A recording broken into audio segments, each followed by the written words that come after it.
Здравствуйте, мои дорогие друзья и те, кто, быть может, совершенно случайно заглянул на канал Таро Инспирасьоны. Знаки судьбы. Лето 2025 года. Завершение путаницы. Выход из лабиринта. И основная задача лета этого года – просто быть счастливым. И это не только слова. На самом деле энергии, планетарные транзиты летом этого года, 2025, способствуют некоторой перезагрузке.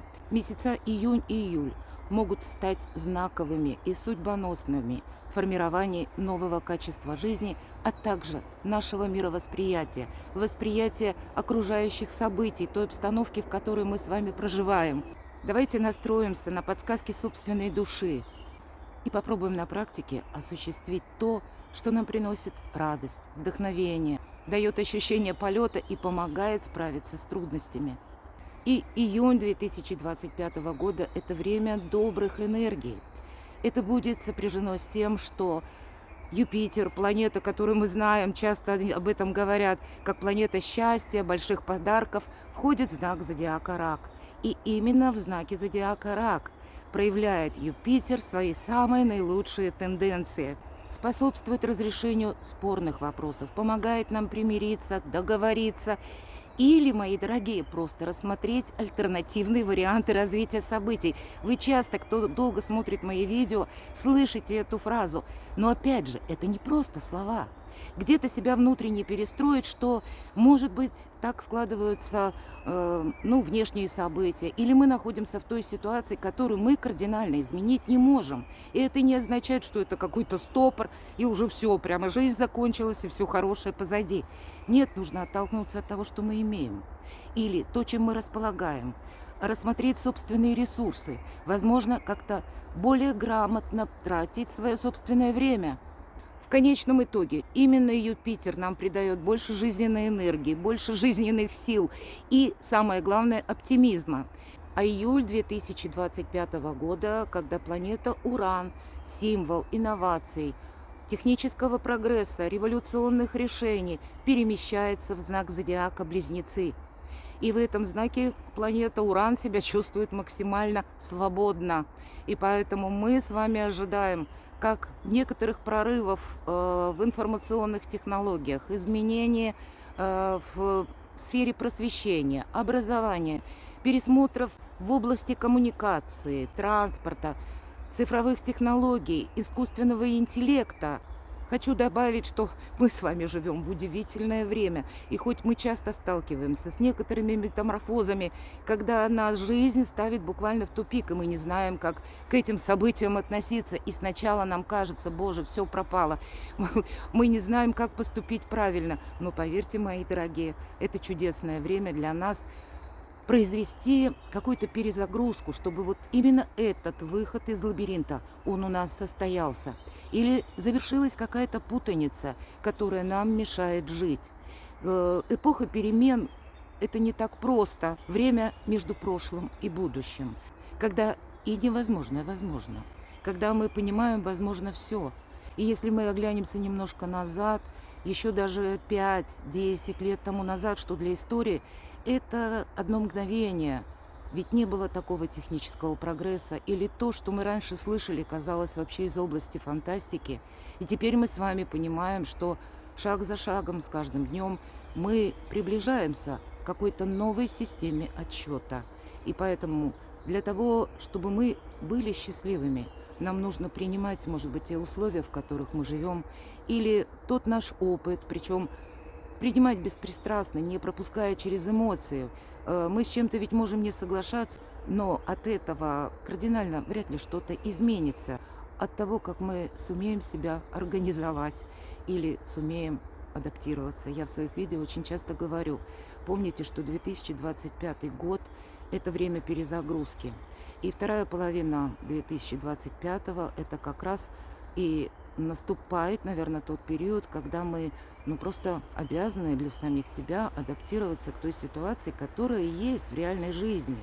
Конечно, очень здорово, когда мы строим планы, мечтаем, это совершенно необходимо, но практика – критерий истины, и поэтому то, что мы хотим осуществить, мы должны переложить на какие-то более реальные рельсы. И поэтому Давайте рассмотрим альтернативные варианты развития событий. И я часто говорю, останемся реалистами. Любой прогноз или расклад не расскажет о личной истории каждого из вас, но он может помочь понять, что или то, что происходит в вашей душе, то, что формирует вопрос или проблему, и значит найти решение, пережить эмоционально, снять напряжение и увидеть для себя альтернативные возможности даже, казалось бы, в патовой ситуации. Пожалуй, это все то, что соответствует моему каналу. У нас сегодня с вами первый такой диалог. Обычно вы видите руки и стол. Но вот есть у меня мысли несколько изменить мой канал, и поэтому оставайтесь со мной. И мы с вами продолжаем видео Таро-расклад «Знаки судьбы. Лето 2025 года. Выход из лабиринта». И пусть наш расклад будет для вас своеобразным компасом, который как раз поможет разобраться с какой-то ситуацией и выбрать правильное направление, иными словами, найти свой путь.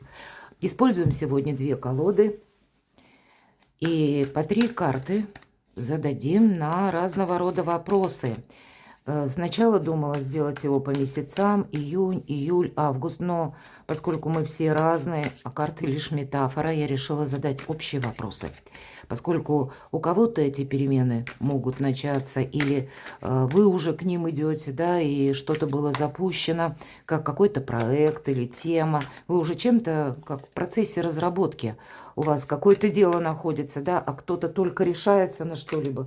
Поэтому мы сделаем общий расклад, общий прогноз. И первый вопрос. На пороге каких событий вы стоите? По сути, чего ждать летом 2025-го? Каковы события сами по себе будущего? И достаем 3 карты. События будущего. Первая карта. Оттолкнемся от того, что нам подскажут карты. У кого-то это может как точка какая-то, отправной пункт быть, информация, а для кого-то все то, что вы уже начали, вы продолжаете, может быть, какое-то конкретно событие. Итак, на пороге каких событий вы стоите? События будущего. Следующие 3 карты. Что неожиданно изменится? Или что неожиданно произойдет, случится? Возможно, это какая-то информация неожиданная. Или когда вам придется принимать важные решения, потому что что-то вокруг меняется. Вот с чем это все связано. И следующие 3 карты мы достанем как выход из лабиринта. К чему это все идет? И будем прояснять не только по горизонтали, а еще и по вертикали. Как причина и следствие. Выход из лабиринта. К чему все идет? Что вам хотят сказать высшие силы? Передать. И вторая колода мы достанем как совет.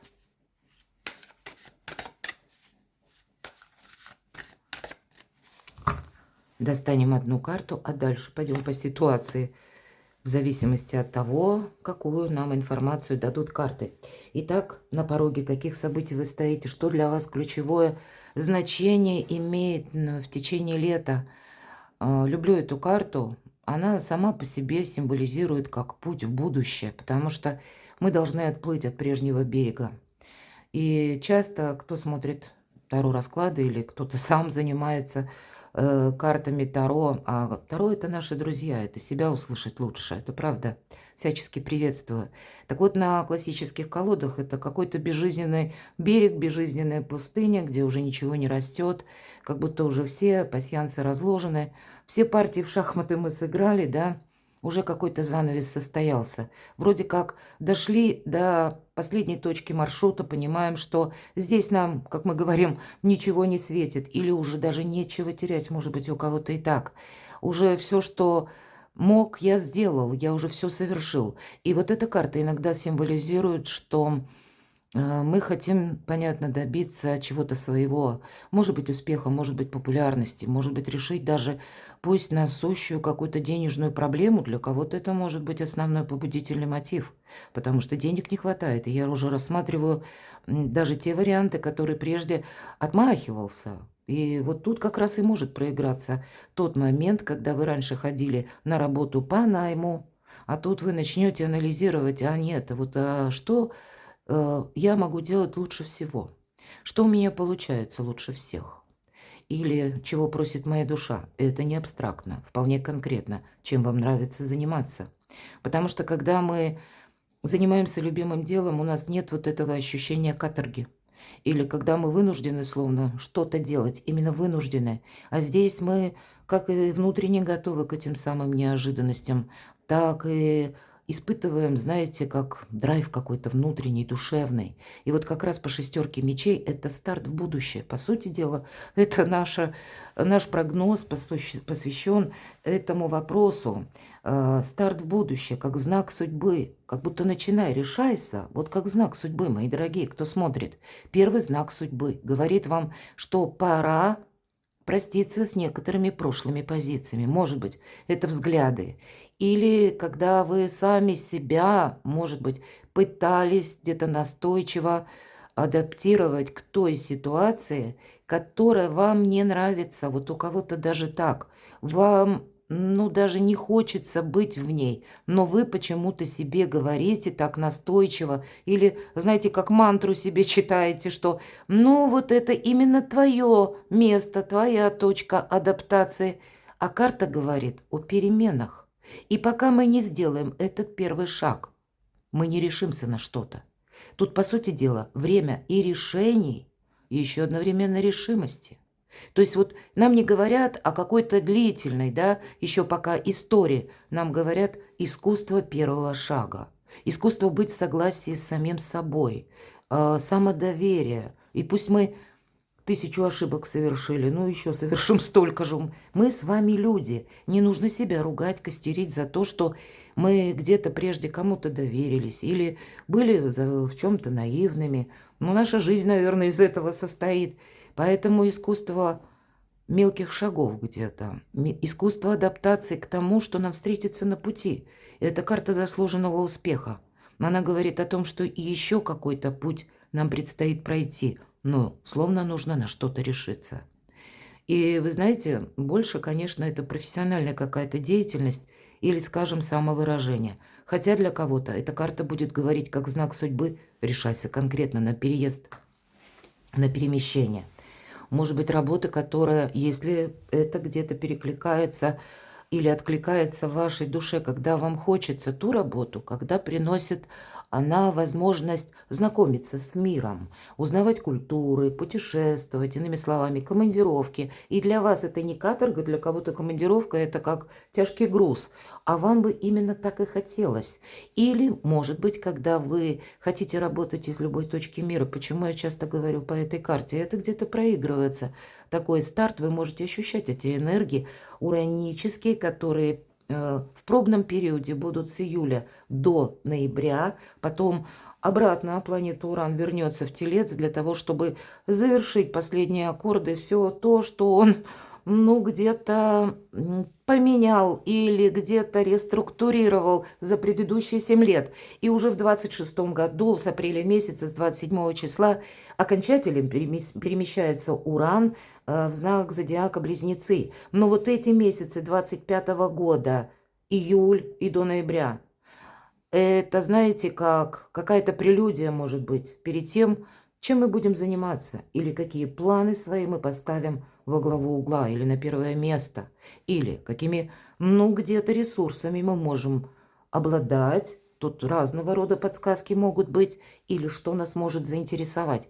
И вполне вероятно, где-то в июне вы уже будете интуитивно считывать, что же мне несет пространство, и готовиться к тому, чтобы действительно работать на самого себя или рассмотреть какой-то вопрос или задать даже себе вопрос. А что я буду делать? Вот у нас такая эпоха сейчас с вами, когда все меняется. Рассчитывал на одно, бац, тебе другое.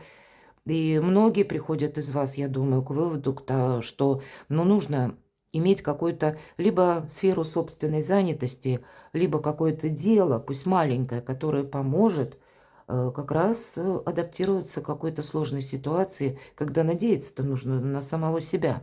И очень часто ремесло нам помогает. Именно либо то, что мы умеем делать руками, либо когда мы умеем работать сами на себя посредством, может быть, интернет. И здесь могут проигрываться цифровые технологии, искусственный интеллект, может быть, и нейросети. Ну, может быть, и просто вы учите языки банально, да? Потому что вы собираетесь перемещаться, а кто-то учит язык программирования. В шестерке мечей вот такая большая, обширная палитра собрана наших действий, нашей активности, потому что в первую очередь именно действие, решимость и первое действие, как я сказала. Потому что обстоятельства жизни так складываются, но это то, что нам принесет успех. Поэтому тут от чего-то нельзя отказываться, как минимум попробовать себя словно в первом шаге. Такой знак судьбы. Решайся. Второй знак судьбы. Ну, соответственно, растут мечи. И вот, знаете, иногда мне пишут: ой, одни мечи, плохой прогноз. А мне всегда хочется сказать: ну я же за кадром, поэтому спросить не могу. Хорошо, а какой стихией вы бы обозначили интеллект? Кубками, эмоциями? Или пентаклями? Это какой-то материализм, но это ни разу не вдохновение, не интеллект. Да, это практика, но практика, она мертва. Если ее что-то не вдохновляет, она превращается, опять же, в какую-то рутину. Или, к примеру, жезлами. А жезлы – это какой-то огонь, где-то наряду с эмоциями такими яркими, с каким-то реваншем. А вот посмотрите, нам какую ситуацию описывают. Да вот ни разу тут ни про какой реванш. Действие мы сказали, да, но это ж не значит, что с места в карьер. Нет, тут мы что-то должны продумать, просчитать. Причем мы говорим о дистанции по времени, да, или, может быть, и дистанции даже по километражу. Так ведь тут тоже нужно, опять же, что-то продумать или буквально быть реалистом. И вот этот самый такой разумный расчет, просчет. И если мы говорим, отплываем от прежнего берега, словно отказываемся, отрезаем что-то, да, или прощаемся с прошлым, закрываем в прошлое дверь. И королева мечей про образ Юдифи, если мы так немножко повернемся в сторону символики, откуда создавались карты. А, как известно, Юдифь действительно уж отказалась, так отказалась, поэтому и вошла в Ветхий Завет, в историю. Так вот, вам может предстоять какая-то очень важная веха в вашей жизни, которая кардинально меняет ваше качество жизни. Тут действительно, скорее всего, вы уже о чем-то думали прежде, вы уже с чем-то были не согласны, и здесь знак судьбы будет как раз вас целенаправлять на вашу идею, на ваше вдохновение, на ваше творчество. Но когда нужно что-то просчитать, уметь слушать себя самого, и если прежде вы говорили: нет, мне, наверное, показалось, то эта карта говорит: да нет, тебе не кажется. На самом деле обстоят так дела. Не гоните от себя подсказки шестого чувства. Здесь рационализм и интеллект. А если мы говорим интуиция, да, королева мечей владеет в полной мере интуицией. А интуиция – это не есть какая-то магия или там ясновидение. Хотя, что такое ясновидение, наверное, никто до конца не знает. Хотя история как раз-таки имеет таких ярких персон, которые обладали таким даром. Но мы сейчас немножко не об этом. Тем не менее, я именно об интуиции хочу сказать. Ведь это великий тандем интеллекта и пережитого опыта. Вот какой-то опыт, который может быть и сложный, потому что от радостного опыта вряд ли мы становимся мудрее, правда? Нас именно ошибки какие-то учат, они нас закаляют. И вот здесь мы понимаем, что теперь этот опыт мы не повторим, мы очень сконцентрированы, мы как раз максимально адаптированы к любой ситуации, хоть камни с неба. Вот здесь ничего не страшно королеве мечей. Она надеется сама на себя. И еще один момент. Это тоже как знак судьбы. Храни молчание. Помни, счастье и удача любят тишину. Не предвосхищай, не говори никому о своих проектах. Проект можно украсть, счастье можно украсть. Правда, здесь где-то на своей волне, и примите этого внимание, но не отказывайся как будто от своей мечты или намерения. Вот смотрите, как интересно ложатся карты.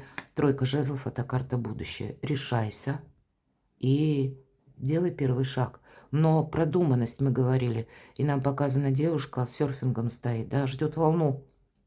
Вы тоже можете где-то, как с одной стороны, буквально стратегию, тактику себе на бумаге просчитывать или какую-то математическую выкладку. Я такое тоже допускаю, потому что эта карта как раз и говорит, все ли ты взял с собой в будущее. Тебе нужно именно оттолкнуться от того, что ты умеешь делать хорошо и чем тебе нравится заниматься. Или то, что ты для себя видишь именно в перспективах. Все то, что я говорила по этим двум картам, и уже как старт в будущее, квантовый скачок, об этом как раз карта. Как будто тебе отсюда только вперед. А этого самого прежнего берега нам даже и не показали. Королева мечей тоже, посмотрите, среди бушующих вод. Очень интересно. И вот эти воды или вода, олицетворение наших эмоций. Посмотрите, везде нам обрисованы воды. Поэтому карты нам говорят, это тоже как знаки судьбы. Будет много эмоций. Как и где-то таких хладнокровно расчетливых, но будут и горячих, и страстных. Поэтому самые разные сферы жизни будут вовлечены, мои дорогие, в ваш последующий какой-то жизненный путь. И вот эти эмоции, они не должны создавать вам путаницу. Вот на пороге каких событий вы стоите, мы спросили, да тут практически сам по себе порог. Это действительно переход между прошлым и будущим. Не будет, как прежде. Что неожиданно случится, или как неожиданно откроется какая-то информация, сфера жизни, в которой вы будете принимать важное решение. Вот эти все три карты, они явно выпали не случайно. В колоде Таро всего две карты, которые обозначают выбор правильного направления. Карта Солнца и карта Звезда. И если карта Солнца нам символизирует больше, если мы берем именно дистанцию по времени, это 6-8 месяцев. Это как раз укладывается в те рамки, о которых я говорила, да, в частности по Урану.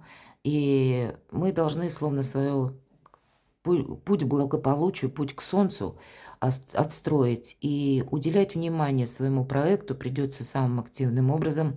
Но ведь это символ счастья, это символ радости, жизненных сил, активности, оптимизма. Так вот, 6 месяцев как минимум, а то и 8 настроиться на работу. А карта Звезда говорит уже о марафоне лет на 10-20. Вот мы как будто с вами начинаем с более короткого периода, вот именно когда вы смотрите это видео. Наверное, вы можете открыть и позже, летом мы говорим, да, 2025-го. Это и июнь, и июль, и август. И у каждого вот эта перезагрузка, она будет в какой-то свой срок. Значит, есть какая-то мысль, раз вы открыли это видео, что-то вы уже анализируете. И делаете где-то сами переход между прошлым, что вы точно не хотите повторять, или вы не хотите, чтобы в вашей жизни повторилось, и перед каким-то стартом. Так вот, в неожиданностях, возможности по аркану Солнца приготовьтесь где-то к тому, что эти неожиданности, как возможности, могут у вас возникать в течение лета не единожды, добавляя вам разных эмоций, или пусть они выглядят совершенно по-разному. Что-то придется анализировать, просчитать, буквально, да, и не повторить какой-то прежний опыт и надеяться на себя. Придется и что-то начать как будто заново, а для кого-то это может вообще символизировать перезагрузку, когда еще и придется переехать куда-то, переместиться. Но можно сказать, старший аркан, как знак судьбы, тоже дорога к солнцу. Что неожиданно случится или произойдет. Будет его величество выбор, когда ни разу нельзя замечтаться. Семерка говорит опять же про эмоции кубков. Будут и иллюзии. Сама по себе карта часто говорит об иллюзорности какой-то, иллюзорном успехе. И от того, какой мы выбор сделаем или на что мы решимся. Мы, кстати, я могу такое предположить, вот лето, может быть, к концу лета, да, вот вы уже видите как будто свое направление. И будет желание расслабиться. А вам, как в спорте, нужно поднажать в конце. Или, может быть, как, знаете, первую ступень какой-то вы проходите, да, вот как эта девушка с серфингом. Уже вроде как отправилась. И вот оно солнце, оно уже близко. И снова выбор. Может быть, вот этот выбор будет для вас еще раз неожиданен. Это может прийти с какой-то информацией, или, если мы говорим кубки, может быть, мои дорогие, вы ставите сейчас для себя задачу именно по части бизнеса, работы, вашей популярности или вообще какой-то смены деятельности, изучения чего-то нового. Ну, это наша занятость больше, да. А тут вам может быть такой жизненный сюрприз, неожиданный, когда начнет меняться еще и ваша личная жизнь. И это мы словно, знаете, не просто перезагрузка, а мы в ступоре. Мы ставим все дела на стоп, потому что мы тут себе что-то напланировали, и вдруг вот эти эмоции врываются в нашу жизнь, и вроде мы можем чувствовать, что мы должны адаптировать и личную жизнь, и нам может даже этого хотеться. И есть такая опасность соскользнуть с каких-то своих намерений и целей, потому что именно вопросы любви, может быть, вопросы страсти, личной жизни для нас тоже вроде как открывают новые перспективы, и мы можем думать, а что же выбрать? Давайте откроем, что же еще неожиданно откроется или прояснится. Шикарно. Кто смотрит мое видео, в очередной раз повторяю, смотрите, с одной стороны выбор Солнце и карта Иерофант. Да это по судьбе, знаки судьбы. Да тут у вас каждое событие судьбоносно. Тут и человек может быть судьбоносен. Причем это может быть тот человек, который по работе или какие-то ключевые персоны. Начиная от чиновников, наверное, с которыми вам, может быть, придется контактировать, подписывать те или иные документы. Может быть, в банке обращаться, с банкирами говорить. Хотите взять кредит или, наоборот, закрыть кредит. Или куда-то перемещаться, да, тоже отыскивать контакты среди общности людей, говорящих на другом языке, и себя адаптировать к этому. Вам это все по судьбе. Это некоторая лестница, путь наверх, мои дорогие. Вот такие знаки судьбы. И вот этот старт в будущее, да, или, как мы говорим, прыжок, может быть, и прыжок где-то в неизвестность, кстати. Но, тем не менее, с каким-то холодным расчетом все же, понимаете, здесь, ну, нельзя на авось что-то делать. Ведь все эти три карты не совсем про авось, несмотря на то, что карта решимости. Но вторая-то у нас карта. Это у нас про образ Юдифи. А та все до мелочей рассчитала. И только потом она уже действовала. Вот для вас такая палитра, как знаки судьбы, и словно, знаете, исполняются наши мечты, открываются нужные двери, встречаются нужные люди. И это все по судьбе. Эти все знаки судьбы. Но сложный выбор. Причем этот выбор, обратите внимание, в чем коварство, скажем так, этого выбора, мои дорогие? Приятные эмоции.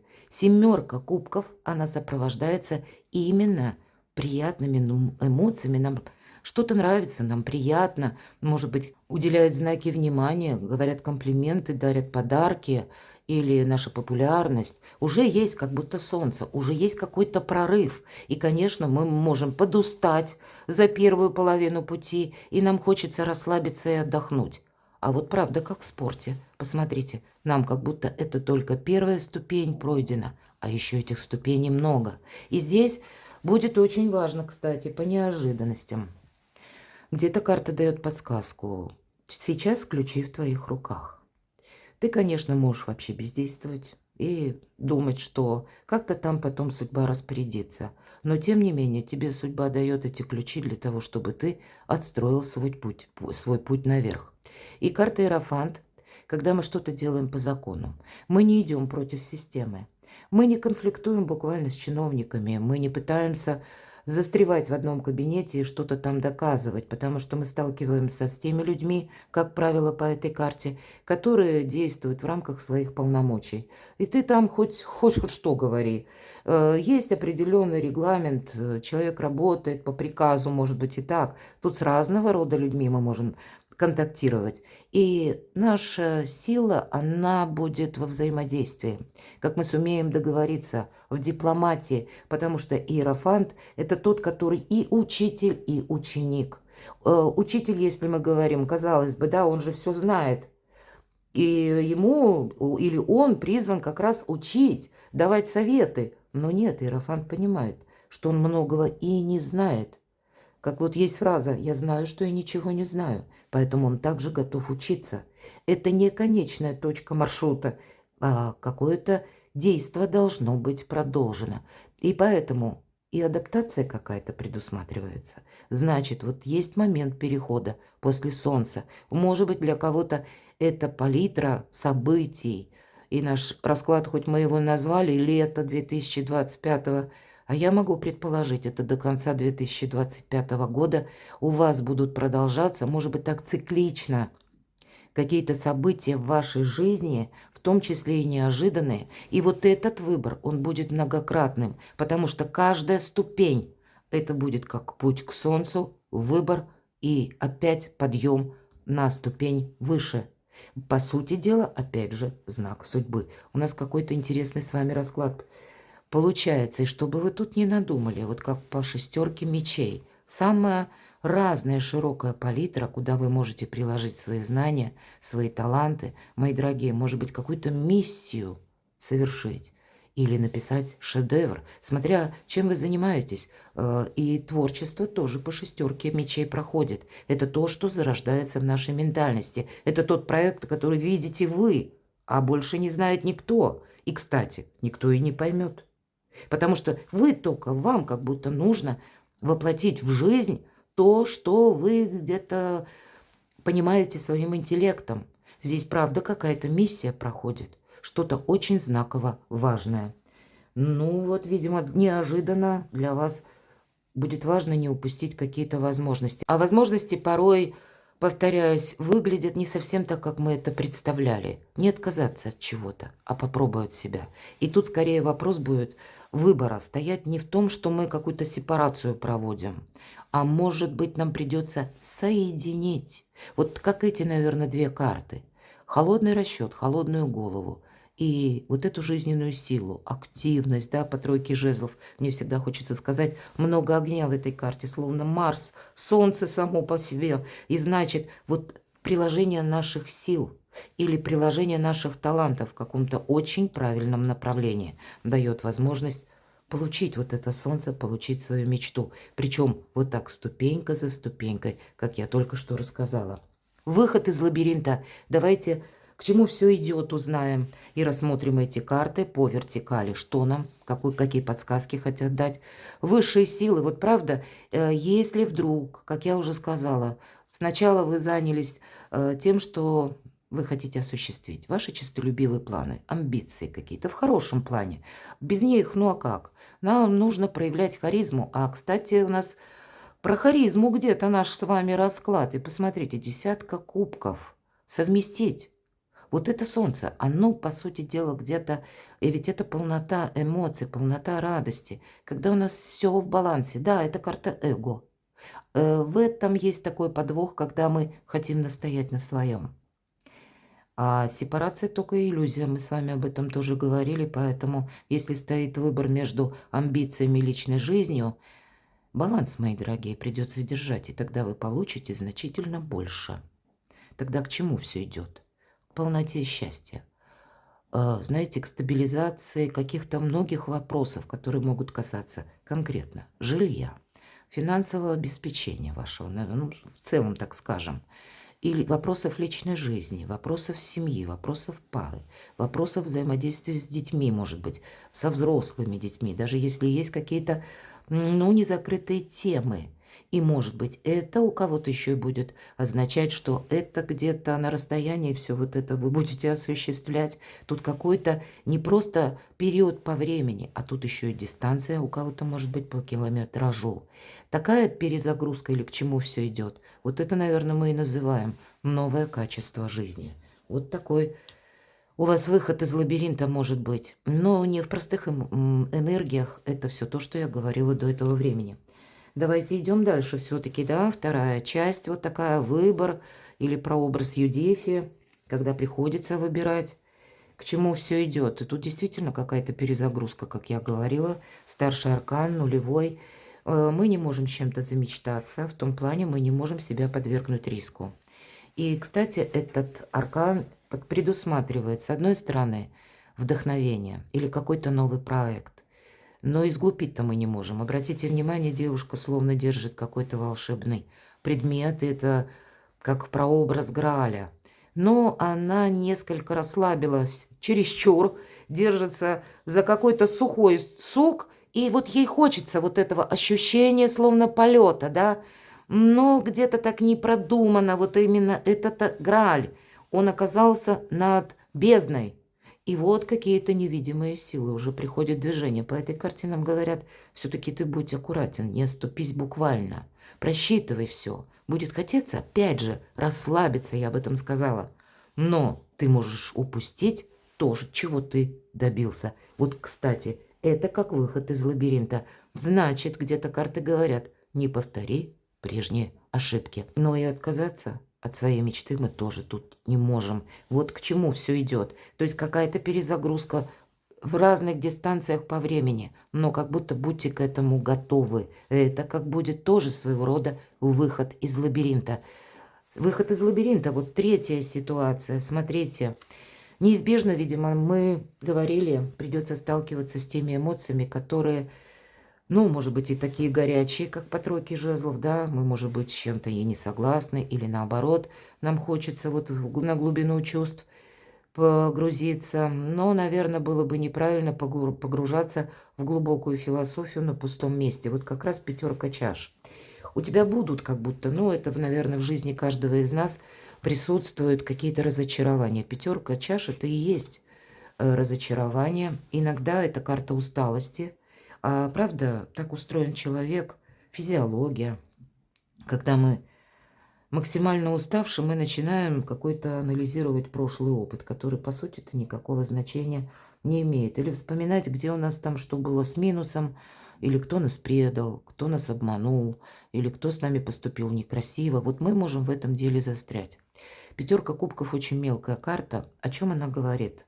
И это тоже своего рода выход из лабиринта. Значит, где-то придется вам, мои дорогие, проститься. Это сделать совершенно необходимо, иначе вас это будет, видимо, периодически накрывать или затягивать вот на эту глубину эмоций.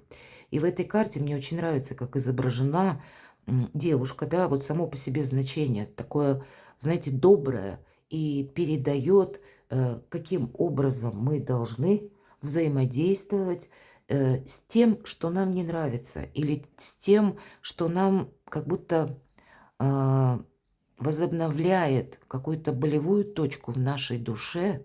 И если мы не вспоминаем что-то со знаком минус, то эта рана, она быстрее заживает. А когда мы анализируем, мы ее постоянно словно мучаем. По сути, мы мучаем сами себя.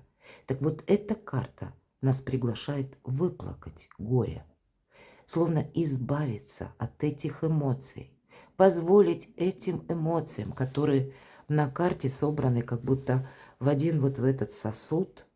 И девушка так лениво, обратите внимание, касается ножкой и изливает вот эти все какие-то тяжелые воспоминания, тягостные предчувствия, все то, что не имеет к реалиям жизни отношения, но мучает нас. Так вот это выплакать горе и позволь, как и нахлынуть твоим эмоциям, и как, наверное, наша жизнь. И можно сравнить с морем приливы и отливы. Так вот, как это к тебе прибудет, точно так же это и уйдет вместе с каким-то омутом. Не все так однозначно, да? И вот к этому нужно быть точно готовому, чтобы и в этом не застрять. Вот посмотрите, интересно, в этой карте семерка кубков. Это на радостных эмоциях нам сложно сделать выбор. А пятерка чаш – это наоборот, на каких-то сложных воспоминаниях. Вот такого рода выбор нас может одолевать.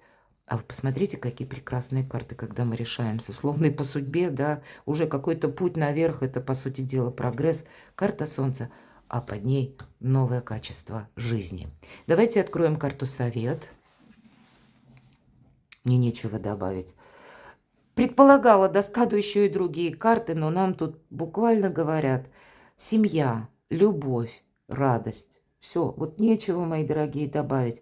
Ну и правда, наверное, в нашей жизни все должно быть гармонично. На самом деле какой-то баланс, он наступает тогда, когда мы можем и самореализоваться, когда рядом с нами тот человек, который нас понимает, потому что взаимопонимание – это счастье. И пусть мы встречаемся совершенно разные люди, с разным мировоззрением или с разным воспитанием, но от того, как мы сумеем смотреть в одном направлении, как мы сумеем друг друга понять, строится счастье. Поэтому в очередной раз повторюсь, это можно даже воспринимать как совет. Сепарация только иллюзия. Вот именно совместить и возвышенное, и земное нам где-то предстоит даже по планетарным транзитам. То, что мы хотим создать для себя лично как качество жизни через сферу наших достижений и в то же время быть счастливыми именно по части чувств, семьи, личной жизни, любви. Вот все должно быть в каком-то гармоничном балансе. Но если мы рассматриваем сегодняшний расклад как именно на лето, да, знаки судьбы и выход из лабиринта. Знаки судьбы, что вот твоя дорога к солнцу, это и означает выход из лабиринта. И у вас две, так не всегда бывает, у вас две карты, которые в разных колодах практически перекликаются, десятка кубков. Поэтому есть возможность в течение лета, 3 месяцев, мои дорогие, не только выйти из лабиринта, но и пусть на первых шагах сделать для себя что-то фундаментально важное, судьбоносное. Все-таки про судьбу нам говорят для того, чтобы быть счастливым. Перекладывайте на себя, мои дорогие, и будьте счастливы. Будьте любимы всегда. И я приглашаю вас перейти на свой сайт. Я оставлю ссылки в описании под видео. Благодарю вас за то, что вы поддерживаете мой канал, за то, что вы смотрите мои видео, за ваши лайки, добрые комментарии. Оставайтесь со мной. Увидимся.